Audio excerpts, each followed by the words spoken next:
Is the death penalty fair for prisoners who live with serious mental illnesses? In this video, we will explore 10 tragic cases of mentally ill inmates who were executed in the United States.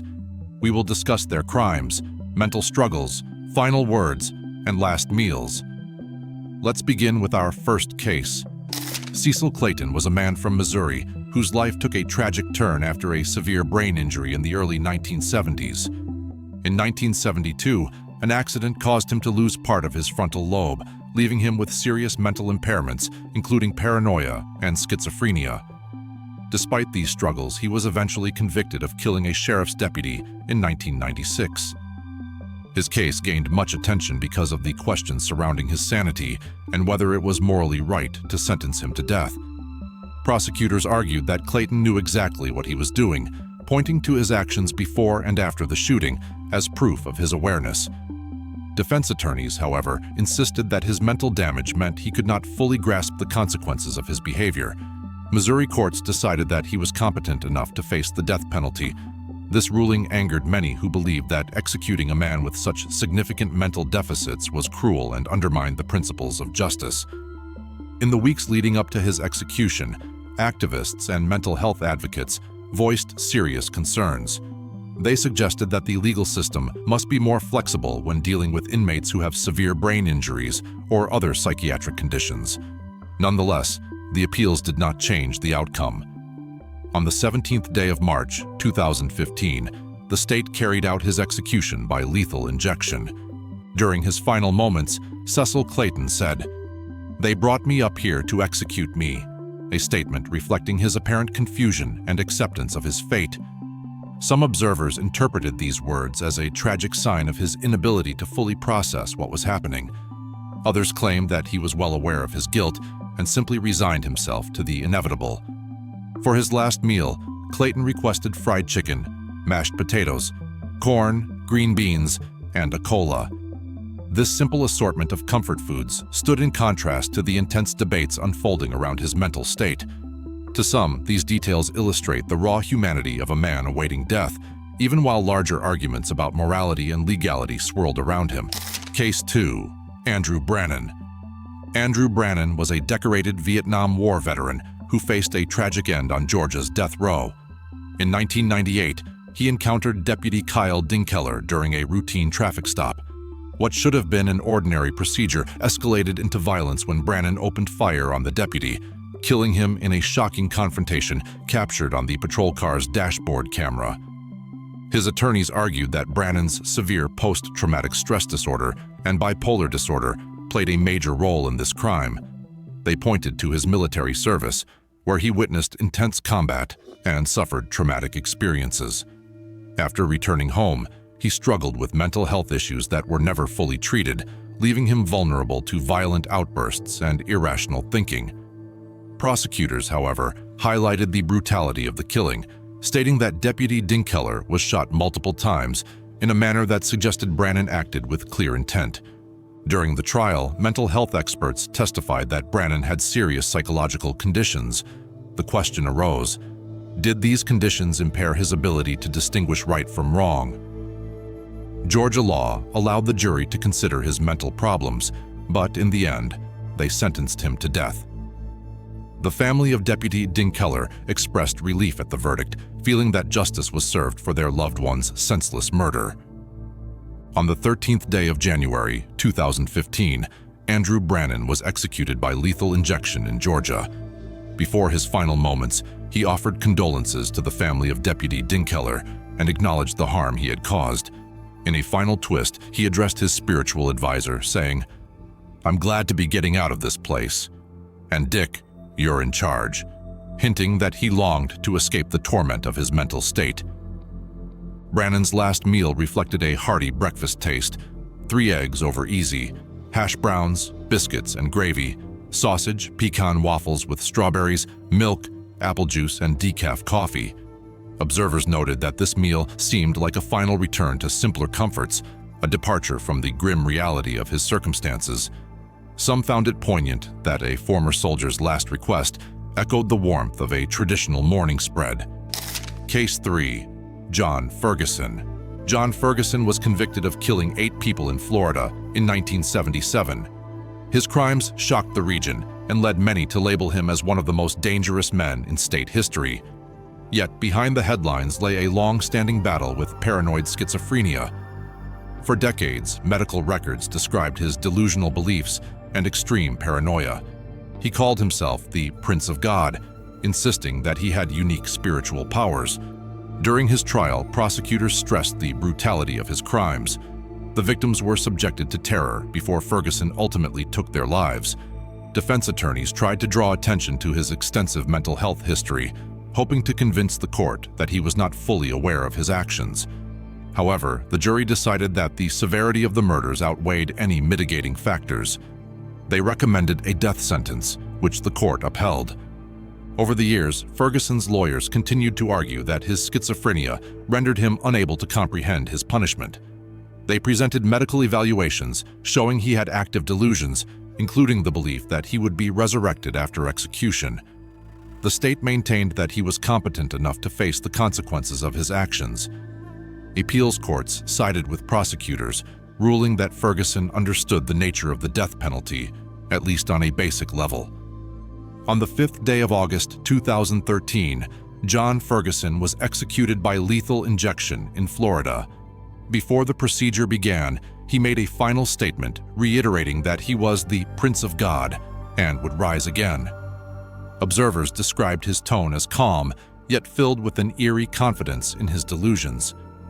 This last declaration reinforced the argument that Ferguson was living in a world shaped by psychosis. In terms of his final meal, Ferguson declined any special request. Instead, he ate the standard prison dinner that evening, which reportedly included a meat and vegetable patty, white bread, stewed tomatoes, potato salad, carrots, and iced tea. Some viewed this decision as a sign that he did not engage in the usual rituals surrounding an execution. Others believed it was yet another reflection of his delusional state, indicating he expected to transcend the event entirely. Case 4. Gary Thomas Allen. Gary Thomas Allen's story is a tragic mix of mental illness, violence, and fatal consequences. In 1986, he shot and killed his estranged fiancée outside an Oklahoma daycare, leaving behind shock and grief among those who witnessed the event. Despite the obvious harm he caused, there was a deeper layer to Allen's situation, as he had a history of mental health problems that intensified after a police shootout left fragments of a bullet lodged in his brain. Over time, doctors diagnosed Allen with conditions such as psychosis, dementia, and schizophrenia. He often exhibited disorganized thinking and difficulty distinguishing fantasy from reality. Prosecutors emphasized the brutality of his crime and insisted that he knew exactly what he was doing when he pulled the trigger.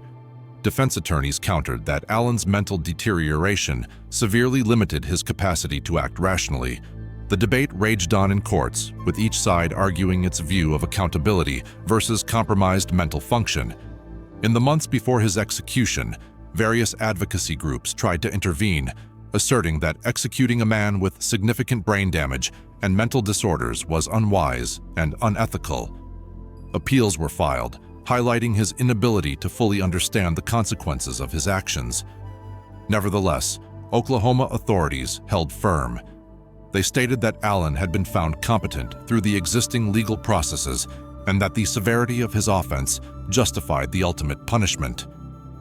His execution took place on the 6th day of November 2012. Coincidentally, it was election night across the country, and many people were focused on the presidential race. Allen's final words were rambling and confused, with him making references to election results, stating that Obama had won 2 out of 3 counties. Witnesses remarked that he appeared unaware of how inappropriate this topic was at that dire moment. Some speculated he was clinging to whatever mental footholds he could grasp as the lethal injection drew closer. His last meal request reflected a hearty appetite, a large meat lover's pizza, and a Pepsi. While unremarkable on the surface, this final detail highlighted the clear difference between everyday comfort foods and the harsh truth of state-sanctioned death. Observers noted that the pizza box and soda cup seemed oddly ordinary in a setting marked by extreme finality. Case 5. Robert Mormon. Robert Moorman's crime was both brutal and bewildering. While on a furlough from an Arizona prison in 1984, he murdered and dismembered his mother, shocking the community with the sheer horror of his actions. Police discovered the grisly scene, which left little doubt about his responsibility for the crime. Yet beneath the headlines lay a long history of intellectual disability and mental impairments that complicated discussions about his guilt and punishment. Moorman had borderline intellectual functioning, and those who knew him described him as a man with a childlike demeanor. Defense lawyers argued that his mental limitations meant he could not fully comprehend his actions or the legal proceedings that followed. Prosecutors, on the other hand, pointed to the details of the killing as proof that he understood enough to plan and execute a crime. The legal battles went on for years, and in the end, the state deemed him competent to face the death penalty. On the 29th day of February 2012, Robert Moorman was executed by lethal injection. In his final statement, he expressed deep remorse, saying he hoped the families could begin healing and forgive him in time. This apology struck some observers as sincere, while others believed it was too little, too late. Regardless, his contrition added a human dimension to a case often viewed purely through the lens of brutality. For his last meal, Moorman requested a substantial spread: a double hamburger with onion, lettuce, and tomato, French fries with ketchup, 2 beef burritos, 2 containers of Rocky Road ice cream, and 3 RC colas. Many viewed this as an unusually large order, symbolizing a final attempt to savor basic pleasures before facing the end. The prison granted his request, though some questioned whether such generosity should be extended to someone who committed such a shocking act. Critics of the execution argued that Moorman's intellectual disability made him an unsuitable candidate for the death penalty. They cited evolving standards of decency in the United States, pointing out that the Supreme Court had ruled against executing individuals with significant mental impairment. Yet Moorman's case was not deemed severe enough in that regard, and the state proceeded with the sentence. Supporters of the punishment contended that the vicious nature of his crime outweighed any mitigating circumstances. Case 6. Edwin Hart Turner. Edwin Hart Turner was convicted of a double murder that occurred during a gas station robbery in Mississippi in 1995. 2 men lost their lives, sparking outrage among the public and a demand for swift justice. Yet Turner's background was filled with episodes of severe mental illness, including bipolar disorder with psychotic features. He had attempted suicide in the past and was part of a family history riddled with tragedy, including multiple suicides. Prosecutors underscored the senseless violence of the killings. They painted a picture of a man who acted with a cold disregard for human life, shooting people who posed no threat to him. However, defense teams countered that Turner's mental state was dangerously unstable, leading him to behave in ways he might not have if he were mentally sound. Over time, the courts concluded that, despite his condition, he understood enough about his actions to be held responsible. Before his execution, advocates for the mentally ill petitioned for clemency, emphasizing that a life sentence would be more appropriate given his psychiatric diagnosis. They argued that Turner's capacity to control his impulses was severely impaired and that the justice system should not impose the death penalty on someone in such dire need of psychological intervention. Nevertheless, Mississippi officials proceeded with their plan, believing that the severity of his crime demanded the ultimate punishment. On the 8th day of February 2012, Edwin Hart Turner was executed by lethal injection. As he lay strapped to the gurney, witnesses noted that he declined to make any final statement. At one point, he simply asked, "What are we waiting on?" suggesting a resigned acceptance of his fate. This lack of a dramatic concluding speech left observers to wonder about his mindset in those final moments. He requested a porterhouse steak cooked medium rare, fried shrimp with cocktail sauce, 2 slices of Texas toast, a side salad with Russian dressing, a package of Twizzlers candy, and sweet tea as a last meal. The elaborate menu revealed a taste for comfort foods that might remind him of simpler times. Onlookers could only guess whether this final indulgence offered any solace during his last hours. Case 7. Frank Spisak. Frank Spisak was a self-proclaimed neo-Nazi who committed a series of shootings at Cleveland State University in 1982, leaving 3 people dead and others wounded. His actions were motivated by hate, as he made no secret of his admiration for extremist ideologies. During his trial, prosecutors highlighted his violent rhetoric, swastika tattoos, and chilling confessions. Yet underneath his hateful persona, mental health experts diagnosed Spisak with severe delusional and personality disorders. Throughout his legal proceedings, Spisak's defense sought to show that his disordered thinking played a significant part in the killings.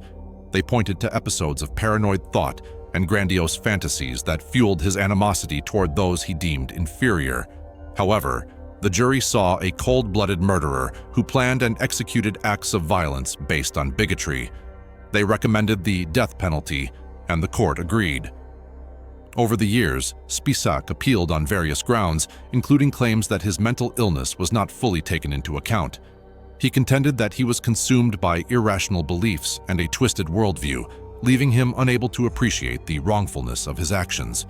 Courts, though, consistently ruled that his self-awareness and explicit targeting of victims showed enough comprehension to warrant capital punishment. On the 17th day of February, 2011, Frank Spisak was executed by lethal injection in Ohio.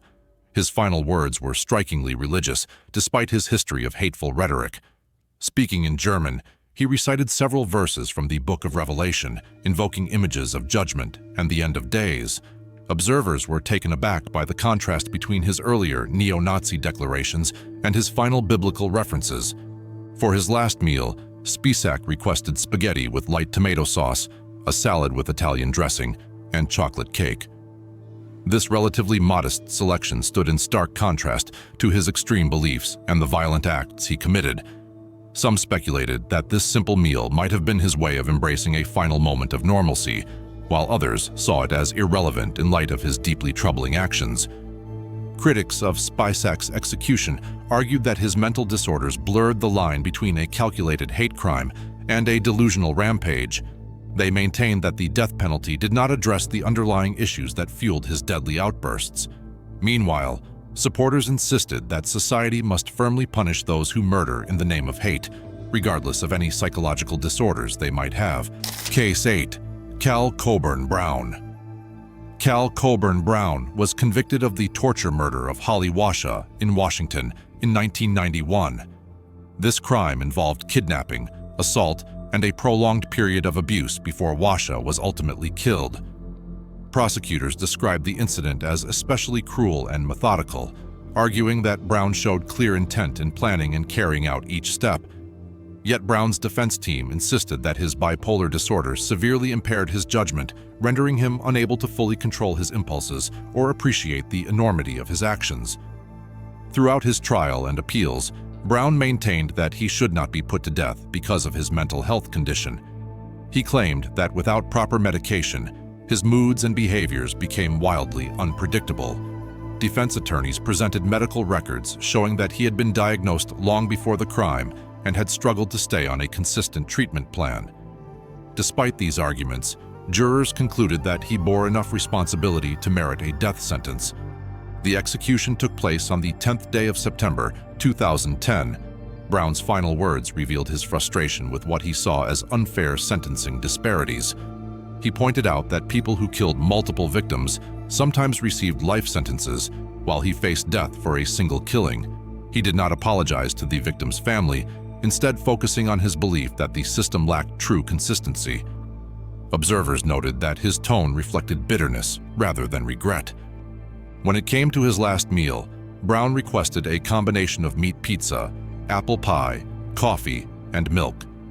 This selection might have seemed ordinary, but it became yet another point of contrast between mundane daily choices and the gravity of an execution. The pizza box was a stark sight in a room that soon would host the administration of lethal drugs, highlighting the dissonance between a casual preference and a catastrophic end. Case 9. Jack Harrison Trawick. Jack Harrison Trawick was a troubled man from Alabama whose life ended in a death that left a heavy mark on those who followed his story. Trawick was convicted for the kidnapping and murder of a young woman named Stephanie Gach, who was 21 years old at the time of her tragic death in 1992. His crime shocked the community and sparked long debates about the treatment of mentally ill offenders on death row. From an early age, Trawick struggled with serious mental health issues. Medical records indicate that he was diagnosed with paranoid schizophrenia as early as 1970. This illness made it difficult for him to distinguish between reality and delusion.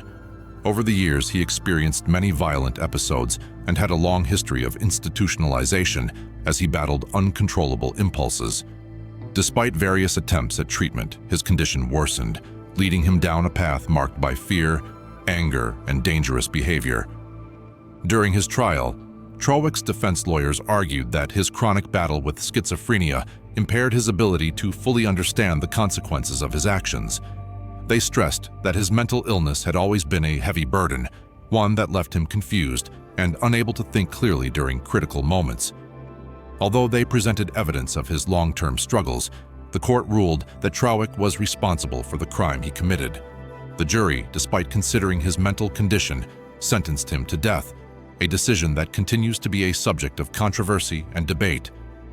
On the 11th day of June, 2009, Jack Harrison Trawick was executed by lethal injection in Alabama. Witnesses noted that in his final moments, he offered a brief and soft apology for his actions. His final words were not dramatic, but they carried the quiet weight of a man who had long been at war with his mind. At that moment, Trawick's words reflected a deep-seated regret and an acknowledgement of the consequences his long struggle with mental illness had wrought. Trawick requested fried chicken, French fries, onion soup, and a roll. This modest meal, filled with familiar comfort foods, seemed to provide him with a final taste of normalcy, a small echo of a life he might once have known before his troubles overtook him. Though he had spent many years in institutions and on death row, his request for a simple meal emphasized a basic human desire for comfort in the face of an inevitable end. Case 10. Kelsey Patterson. Kelsey Patterson was an inmate in Texas whose life ended amid controversy and deep questions about mental illness and responsibility. In 1992, he fatally shot 2 people without a clear motive. The crime shocked the community, not only because of its brutal nature, but also due to the mystery surrounding his state of mind. Authorities later learned that Patterson was suffering from a serious mental illness that clouded his judgment and distorted his perception of reality. Medical evaluations revealed that Patterson was diagnosed with paranoid schizophrenia. He believed that electronic devices were secretly implanted in his body, a delusion that led him to feel constantly watched and tormented. This distorted belief system, combined with his confusion and fear, played a significant role in the events that led to the killings. Despite the overwhelming evidence of his mental struggles, the legal system held him fully responsible for his actions. His case became a flashpoint for debates on whether individuals with such severe psychiatric disorders should face the death penalty. During his trial, Patterson's defense team worked hard to show that his mental condition made him less aware of the consequences of his actions. They pointed out that his delusions were so powerful that they undermined his ability to tell right from wrong. Even though his lawyers presented evidence of his condition and the challenges he faced daily, the jury ultimately convicted him. In a rare move, even though Texas's parole board had recommended clemency due to his documented insanity, the governor chose not to grant relief. This decision added another layer of controversy to a case already marked by deep moral and legal questions. On the 18th day of May, 2004, Kelsey Patterson was executed by lethal injection in Texas. His final moments were marked by a stream of incoherent and delusional statements. Witnesses recalled that his last words included phrases such as, "Statement to what? I'm not guilty of the charge of capital murder. Give me my life back. Go to hell." These words, spoken in a rapid and confused manner, reflected a mind still trapped in its delusions even as death approached. Patterson made an unusual choice for his last meal. He declined to request a formal, multi-item meal and instead accepted a simple candy bar and a soft drink. While this might seem like a minor detail, many observers noted that his modest last meal was in keeping with the overall picture of a man whose mental illness had stripped away the normal desires and rituals that others might have embraced in their final hours. We have now explored 10 harrowing cases of mentally ill inmates who were executed in the United States. Each story reveals how mental disorders can shape crimes, trials, and final moments. Does the death penalty offer justice when severe mental illness is involved, or does it raise deeper moral dilemmas? Don't forget to share your thoughts in the comments, subscribe to our channel, and like this video. Thank you for joining us for this crucial discussion.